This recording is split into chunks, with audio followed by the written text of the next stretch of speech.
Taste the Daily. Tiruvannamalai Annamalaiyar கோயிலை சுற்றி ஏற்கனவே அமைக்கப்பட்ட சாலை 6 மாதங்களுக்குள்ளாகவே சேதமடைந்த நிலையில் இனி அமைக்கப்படும் சாலைகளாவது நிலைத்திருக்குமா என மக்கள் கேள்வி எழுப்பியுள்ளனர்.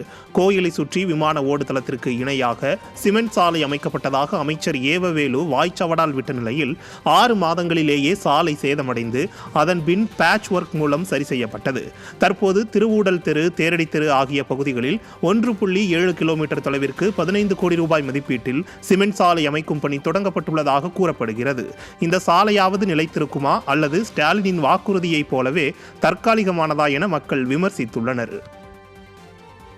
திருவள்ளூர் மாவட்டம் பணப்பாக்கம் அரசு நேரடி நெல் கொள்முதல் நிலையத்தில் விவசாயிகளிடம் நேரடியாக நெல் கொள்முதல் செய்யாமல் திமுக எம்எல்ஏ VG ராஜேந்திரனின் உதவியாளர் அராஜகம் செய்வதாக புகார் எழுந்துள்ளது. இடைத்தரகர்கள் வியாபாரிகளின் நெல் மூட்டைகளை இரவு மற்றும் அதிகாலை வேளையில் எடுத்துக்கொள்ளும் நெல் கொள்முதல் நிலையம் விவசாயிகளின் நெல்லை கொள்முதல் செய்ய டோக்கன் தராமல் மாத கணக்கில் காக்க வைக்கின்றனர்.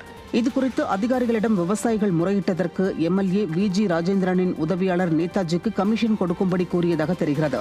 மேலும் ஒரு வாரமாகியும் தனது நெல் கொள்முதல் செய்யாதது குறித்து கேட்ட விவசாயி ஒருவரை தவறாக பேசி தாக்கியதோடு அவரின் டிராக்டர் டயரும் பஞ்சர் செய்யப்பட்டது. ஸ்டாலின் மாடல் அரசு கமிஷன், கரப்ஷன், கலெக்ஷனில்தான் செயல்படுகிறது என்பதை இந்த சம்பவம் மேலும் உறுதி செய்துள்ளது. தமிழகம், புதுவை மற்றும் காரைக்கால் பகுதிகளில் நாளை ஒரு சில இடங்களில் இடி மின்னலுடன் கூடிய மிதமான மழை பெய்யக்கூடும் என வானிலை ஆய்வு மையம் தெரிவித்துள்ளது. நீலகிரி மற்றும் கோயம்புத்தூர் மாவட்டத்தின் மலைப்பகுதிகளில் ஒரு சில இடங்களிலும், கன்னியாகுமரி மாவட்டத்தில் ஓரிரு இடங்களில் கனமுதல் மிக கனமழை பெய்யும். இதேபோல் நாளை மறுநாள் முதல் ஜூன் 4ஆம் தேதி வரை தமிழகத்தில் ஓரிரு இடங்களிலும், புதுவை மற்றும் காரைக்கால் பகுதிகளில் லேசானது முதல் மிதமான மழை பெய்யக்கூடும். சென்னை மற்றும் புறநகர் பகுதிகளில் நாளை வானம் ஓரளவு மேகமூட்டத்துடன் காணப்படும். நகரின் ஒரு சில பகுதிகளில் இடி மின்னலுடன் கூடிய மிதமான மழை பெய்ய வாய்ப்புள்ளதாகவும் சென்னை வானிலை ஆய்வு மையம் தெரிவித்துள்ளது.